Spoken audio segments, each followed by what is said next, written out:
আপনি যত বেশি সমাজে মূল্যবান হবেন, ততই সমালোচনার পাত্র হবেন। তাই কে সমালোচনা করলো, কে আপনাকে নিয়ে পিছন থেকে কথা বলল, সেদিকে আপনার খেয়াল করার প্রয়োজন নেই। আপনি সমাজে যখনই প্রতিষ্ঠিত হতে যাবেন, আপনার পার্সোনালিটি, আপনার ব্যক্তিত্ব যখনই ডেভেলপ করবে, তখনই দেখবেন আপনার সমালোচনার মানুষের অভাব নেই। তাই নিজে ওই সমালোচনার জবাব দিতে যাবেন না। সময়ই আপনার প্রত্যেকটা কাজের জবাব দেবে। কারণ আমরা সমালোচনা যারা করে, তাদের আসল উদ্দেশ্য থাকে যে কোনো না কোনোভাবে আপনার কাজে বাধা দেওয়ার। আপনি খুব খেয়াল রাখবেন যে আপনি একবার যদি আটকে পড়ে যান তাদের সমালোচনা শুনে, তাহলে আপনি আর উঠে দাঁড়াতে পারবেন না। কারণ এমন কিছু মানুষ আমাদের আশপাশে থাকে, যারা আমাদের সাথে সামনে একটা কথা বলে আর পেছনে অন্য কথা বলে। এই ধরনের মানুষের থেকে যতটা পারেন দূরত্ব বজায় রেখে চলার চেষ্টা করুন। কারণ এদের থেকে যদি দূরত্ব বজায় রেখে চলা না যায়, তাহলে এরা সাপের চেয়েও বেশি বিষাক্ত। এরা যে কোনো মুহূর্তে আপনাকে ছোবল মারবে।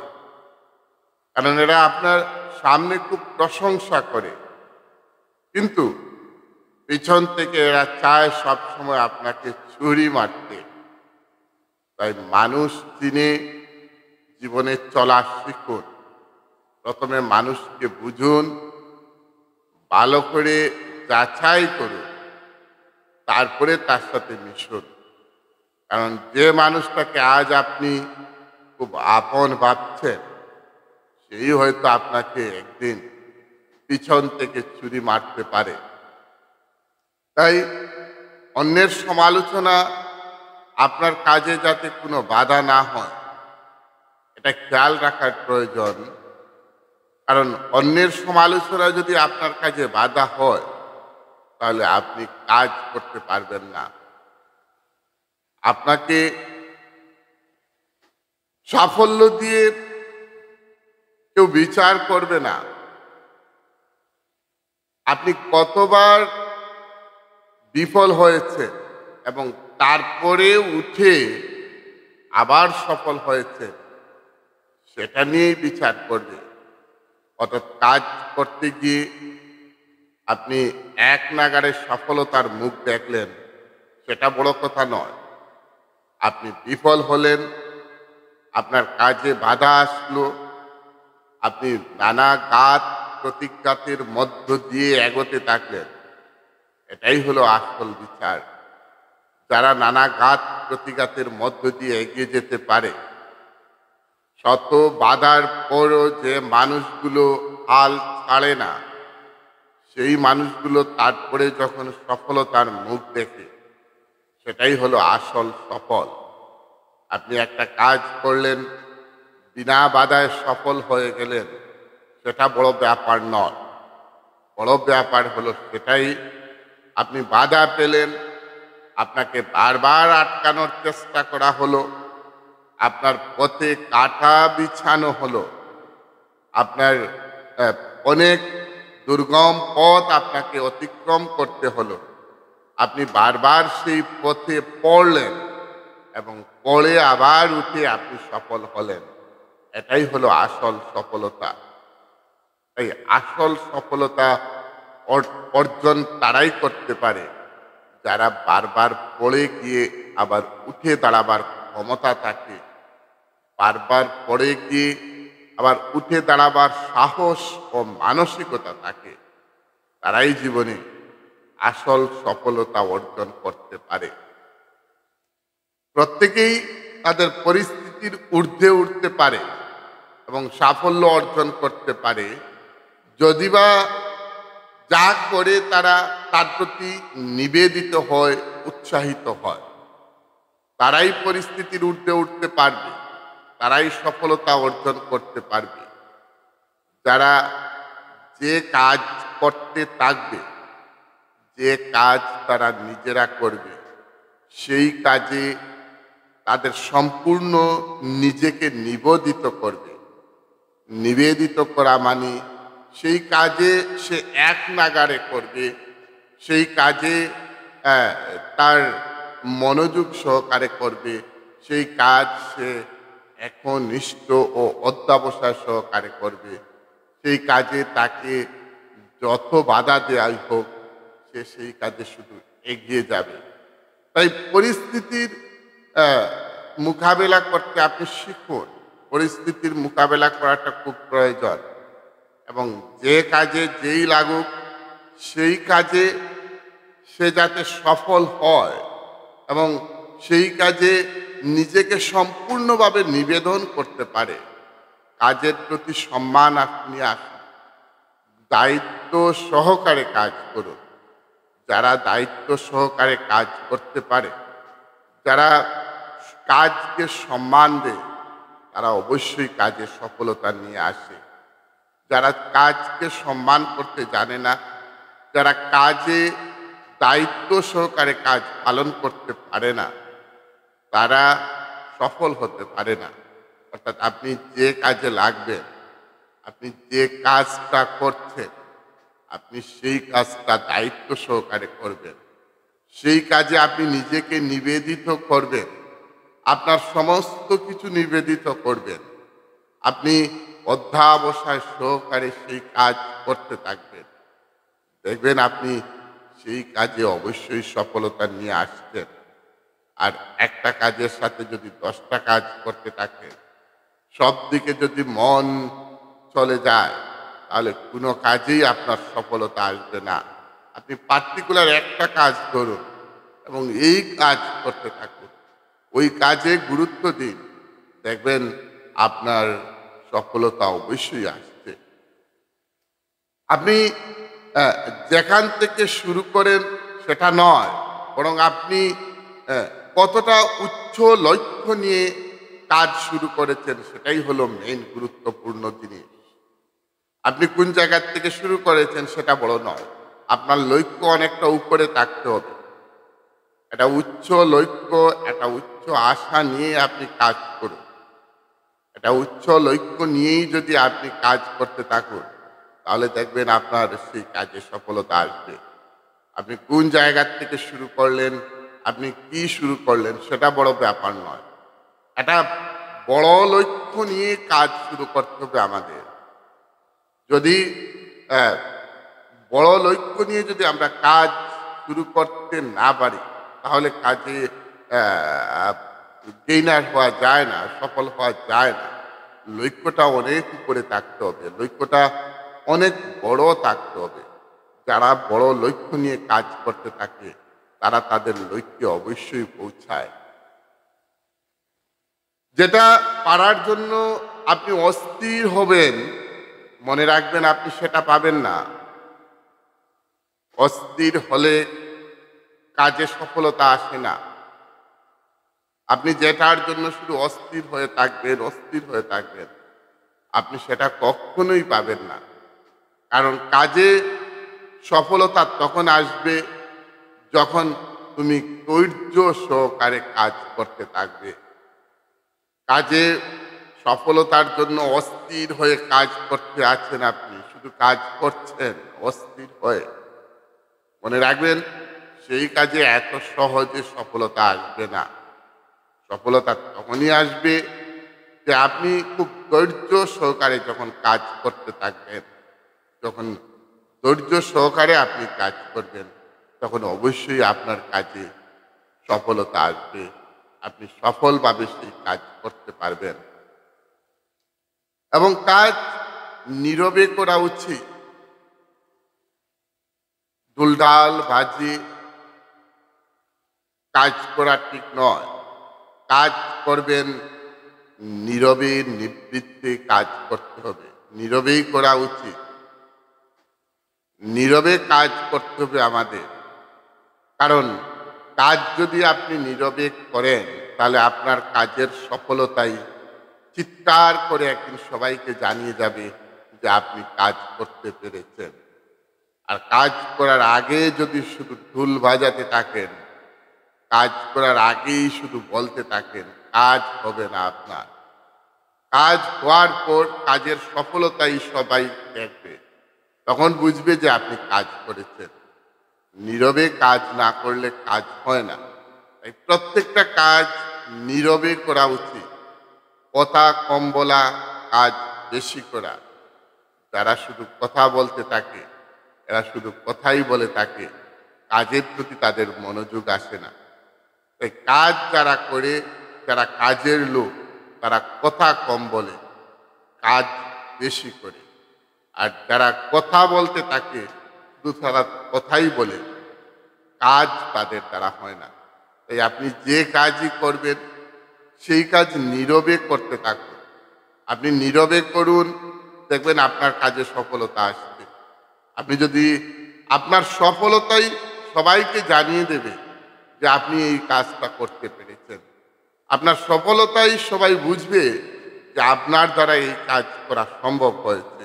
তাই নীরবে নিবৃত্তে কাজ চালিয়ে যান।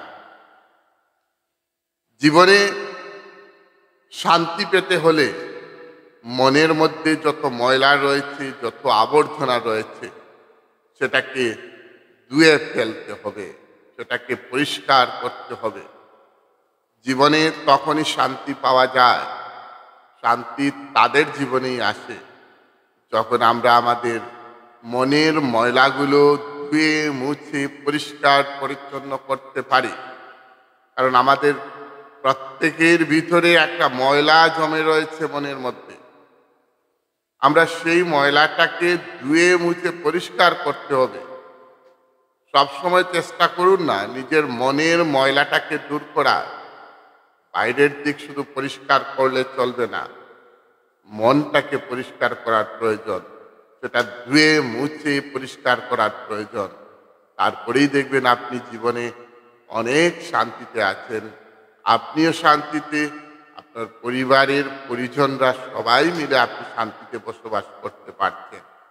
কারণ মনের ময়লা যতক্ষণ পর্যন্ত থাকবে, ততক্ষণ সেই ময়লা শুধু আপনাকে বাধা দেবে। সেই ময়লা আপনাকে এগিয়ে যেতে দেবে না। সেই ময়লা শুধু আপনাকে আটকাবে। সেই ময়লা অন্যের কাজেও বাধা হয়ে দাঁড়াবে। সেই ময়লা পারিবারিক কলহ সৃষ্টি করবে। সেই ময়লা সমাজে বিশৃঙ্খলা সৃষ্টি করবে। সেই ময়লা অন্যের ক্ষতি করবে। সেই ময়লা অন্যের ভালো দেখলে হিংসায় জর্জরিত হয়ে উঠবে। তাই চেষ্টা করুন না নিজের মনের ময়লাটাকে বের করার, নিজের মনের ময়লাটাকে সরিয়ে নিজের মনটাকে পরিষ্কার করার, নিজের মনের ময়লাটাকে ধুয়ে মুছে একেবারে পরিষ্কার করার। দেখবেন আপনি খুব আনন্দে কাটছে আপনার জীবন, আপনার পরিবারের জীবনও খুব আনন্দে কাটছে, প্রত্যেকের জীবন খুব আনন্দে কাটছে। নিজের ময়লাটাকে আমাদের বের করার প্রয়োজন। যে ব্যক্তি কোনো স্বার্থ ছাড়াই অন্যের জন্য কাজ করেন, ঈশ্বর তার সর্বদাই মঙ্গল করেন। মনে রাখা উচিত, আপনি অন্যের জন্য যদি কাজ করেন, সেখানে স্বার্থ খুঁজতে যাবেন না। যারা স্বার্থ ছাড়া অন্যের সহযোগিতা করে, যারা স্বার্থ ছাড়া অন্যের কাজ করে, যারা স্বার্থ ছাড়া অন্যকে বিভিন্নভাবে সহযোগিতা করছে, তাকেই কিন্তু ঈশ্বর পছন্দ করেন এবং তারই মঙ্গল হয়। ঈশ্বর তারই মঙ্গল করেন। আল্লাহ তাকেই পছন্দ করেন। সেই ধরনের মানুষকে আল্লাহ পছন্দ করেন যে মানুষগুলো বিনা স্বার্থে অন্যের কাজে নিজেকে নিয়োজিত করে, বিনা স্বার্থে অন্যের কাজে নিজেকে লাগায়, তাই আপনি অন্যের মঙ্গল করুন, অন্যের সহযোগিতা করুন, অন্যের কাজ করুন, তার মধ্যে নিজের স্বার্থ খুঁজতে যাবেন না। কারণ নিজের স্বার্থ খুঁজতে গেলে সেখানে আপনি ঈশ্বরের মঙ্গল পাবেন না। ঈশ্বরের মঙ্গল পেতে গেলে আপনি বিনা স্বার্থে অন্যের কাজ করতে হবে, এবং তখনই দেখবেন কোনো না কোনোভাবে কোনো উপায়ে ঈশ্বর আপনাকে সহযোগিতা করছেন। তাই সব সময় আমরা অন্যের কাজ করব, অন্যকে সহযোগিতা করব, সেখানে নিজের কোনো স্বার্থ খুঁজব না। কারণ নিজের স্বার্থ খুঁজলেই এটা অন্যের সহযোগিতা হয় না। নিজের স্বার্থ ছাড়াই অন্যের উপকার করা উচিত। কেউ মূল্য দিয়ে, কেউ মূল্য দিক আর না দিক, তুমি সৎ কাজ করে যাও, এর মূল্য একদিন তুমি পাবে। তোমাকে কেউ মূল্য দিচ্ছে বা না দিচ্ছে সেদিকে তাকাবে না। কে তোমাকে মূল্য দিচ্ছে, কে তোমাকে বিচার করছে, সেদিকে তাকাবার কোনো প্রয়োজন নেই। ভালো কাজ করতে থাকুন, সৎ কাজ করতে থাকুন, নিঃস্বার্থে কাজ করুন। সমাজ একদিন তোমাকে মূল্য দেবে, তোমার কাজের প্রশংসা একদিন সবাই করবে।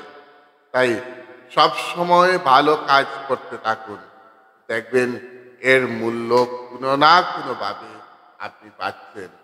এর মূল্য অবশ্যই আপনি পাবেন, তবে আপনাকে নিঃস্বার্থভাবে ভালো কাজে লেগে থাকতে হবে। অধ্যাবসায় সহ, ধৈর্য সহ, মনোযোগ সহ নিজেকে ভালো কাজে নিয়োগ করুন। সমাজ অবশ্যই আপনাকে মূল্য দেবে। আপনি কাজ করতে সেটা বিচার করতে যাবেন না যে কে আমাকে মূল্য দিচ্ছে। আপনি চোখ বুঝে কাজ করুন। কে মূল্য দিল না দিল সেদিকে খেয়াল করলে আপনার কাজ হবে না। সেদিকে যদি আপনি শুধু তাকাতে থাকেন, আপনার কাজ হবে না। সে কে মূল্য দিয়েছে সেদিকে আপনার তাকাবার প্রয়োজন নেই। আপনি কাজ করতে থাকুন, আপনার কাজে সফলতা আসুক, দেখবেন সবাই আপনাকে মূল্য দিচ্ছে। পরিস্থিতির সামনে কখনো হার মেনে নিবেন না। কোনো অবস্থায় পরিস্থিতির সামনে হার মেনে নিবেন না। আজকের দিনটা হয়তো আপনার কাছে কঠিন হতে পারে, আজকের দিনটা হয়তো আপনার কাছে কঠিন হতে পারে, কিন্তু আগামী দিনটা হয়তো আরো কঠিন হবে, কিন্তু পরের দিন অবশ্যই আপনি সফল হবেন। তাই পরিস্থিতির কাছে কোনো অবস্থায় হার নেবেন না। আপনি যে সামনে যে অবস্থায় আছেন, আপনার কাছে সেটা খুব কঠিন মনে হবে, হয়তো তার পরের দিনটাও খুব কঠিন মনে হবে, পরের সময়টাও কঠিন মনে হবে, কিন্তু মনে রাখবেন এই কঠিন সময়ের মধ্যে যদি আপনি যাতায়াত করতে পারেন, এর পরের দিন কিন্তু দেখবেন আপনার কঠিন সময় শেষ হয়ে আনন্দের সময় এসেছে, আপনি সফল হয়ে গেছেন। তাই কঠিন সময় আসবে, আজ আপনি কঠিন সময়ের মধ্যে থাকবেন, কালও আপনি হয়তো কঠিন সময়ের মধ্যে থাকবেন, কিন্তু এর পরের দিন দেখবেন আপনি আর কঠিন সময়ের মধ্যে নেই, আপনি সফল হয়ে গেছেন। তাই আমরা কঠিন সময়ে চলা আমাদের শেখার প্রয়োজন। কঠিন সময়ে কিভাবে নিজেকে নিয়ন্ত্রণ রেখে চলতে পারি সেটা জানার প্রয়োজন। যারা কঠিন সময়ে নিজেকে নিয়ন্ত্রণ রেখে, ধৈর্য রেখে টিকে থাকতে পারে, তারা অবশ্যই সফল হয়। কারণ মানুষের জীবনে ভালো কাজ করতে গেলে কঠিন সময় আসবে, ভালো কাজে বাধা আসবে, ভালো কাজ করতে গেলে অনেক কঠিন দুর্গম পথ দিয়ে আপনাকে চলতে হবেই। কিন্তু তার মানে এটা নয় যে আপনি থেমে যাবেন। আপনি সেই দুর্গম পথ দিয়ে আজ চলুন, কালও চলুন, এই কঠিন সময় অতিক্রম করুন, দেখবেন এর পরের দিনই আপনার সেই দুর্গম পথ শেষ হয়ে গেছে, আপনি সফলতার মুখ দেখবেন। ভালো থাকুন, সুস্থ থাকুন, নিজের জীবনকে আরো সুন্দর করুন। কাল আবারও অন্য কোনো অনুপ্রেরণামূলক কথা নিয়ে আপনাদের সামনে উপস্থিত হব। আপনাদের জীবনকে সুন্দর করার জন্য হয়তো আবারও অন্য কোনো বিষয় নিয়ে আমি আবারও আসছি, অন্য কোনো প্রসঙ্গ নিয়ে। ততক্ষণ আপনারা ভালো থাকবেন, সুস্থ থাকবেন, নিজের শরীরের প্রতি খেয়াল নেবেন এবং ছাত্রছাত্রী শিক্ষার্থী যারা আছো মনোযোগ সহকারে কাজে লেগে থাকো এবং তোমাদের কাজ হলো একটাই, শুধু পড়াশোনা করা, পড়াশোনা করা। মনোযোগ সহকারে পড়তে থাকো, ধৈর্য সহকারে পড়তে থাকো। যেটা শিখবে সেটা না দেখে লিখার অভ্যাস করো। রীতিমতো শিক্ষক শিক্ষিকার কথা শুনো, মা বাবার কথা শুনো। অবশ্যই তোমার রেজাল্ট ভালো হবে, অবশ্যই তুমি সফল হবে, অবশ্যই তুমি একটা ভালো মার্কশিট অর্জন করতে পারবে। তোমার জীবন আরো উন্নত হোক, আরো সুখী হোক, এই কামনা করে আজ এই পর্যন্তই। জয় হিন্দ।